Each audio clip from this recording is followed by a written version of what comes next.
Welcome to the Raven Podcast. Today's story, The Magical House by Roxy Canning.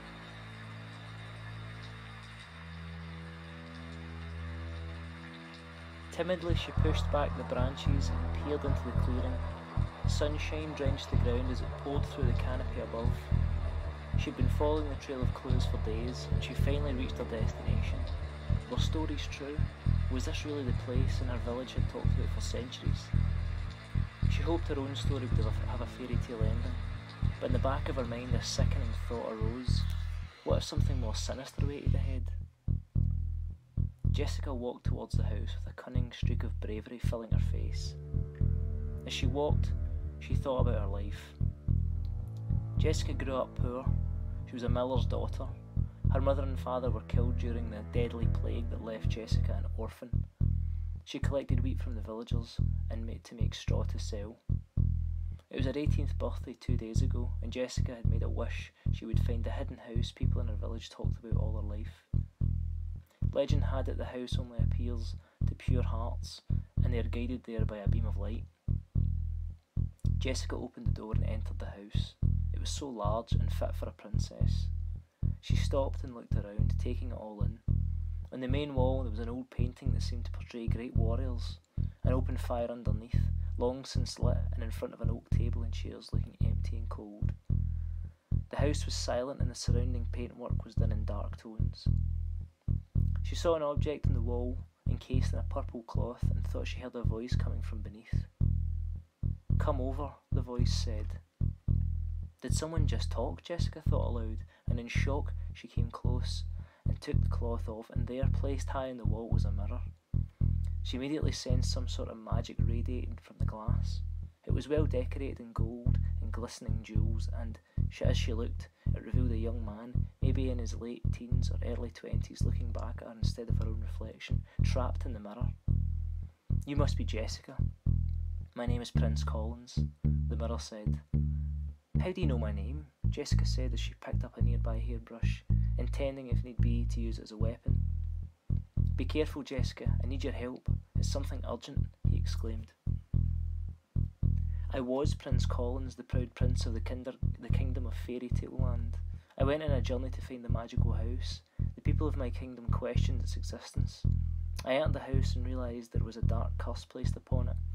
But it was too late. It transformed me into this magic mirror.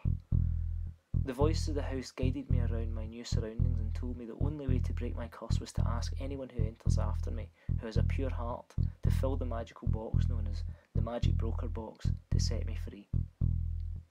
It's said to contain magic powerful enough to break any curse, including mine. It's hidden somewhere in this house, and if pure of heart, the voices guide the person to its true location. Please find this box. I need to return to my kingdom. I've been stuck here for 10 years and probably presumed dead. I must return. Please, can you find the box?" Prince Collins explained. Jessica pondered this in shock, but without hesitation said, "Don't worry, Your Majesty. I will find the box and restore your former self." Jessica prepared herself for a scavenging mission around the house to search. She looked around each corner of the house, looked in every room and wardrobe, but she could not find anything resembling it. As Jessica was about to give up, a mysterious voice came from the house. "Look behind you," the voice said. Jessica sat down for a moment, too scared to look. Once she plucked up the courage to look behind her, she couldn't believe her eyes. The magic box sat right behind her. It was glowing from the light that was radiating from the window. She picked up the box in shock and relief, and with trembling hands ran and showed Prince Collins her discovery. Collins, Collins," she repeated, "I found the box.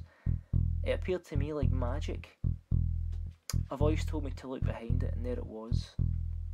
Jessica said in excitement, "Now open the box, it will release magic that will break my curse." Jessica opened the box, and a purple storm cloud engulfed the mirror.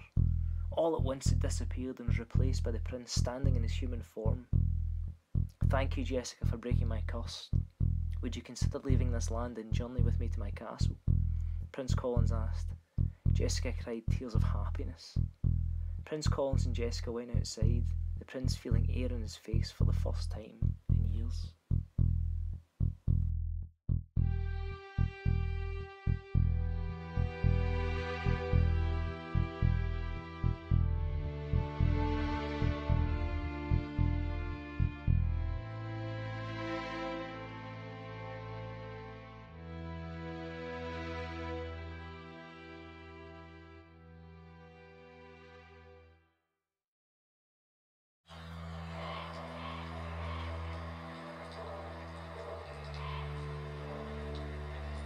Welcome to the Raven Podcast. Today's story, The Magical House by Roxy Canning.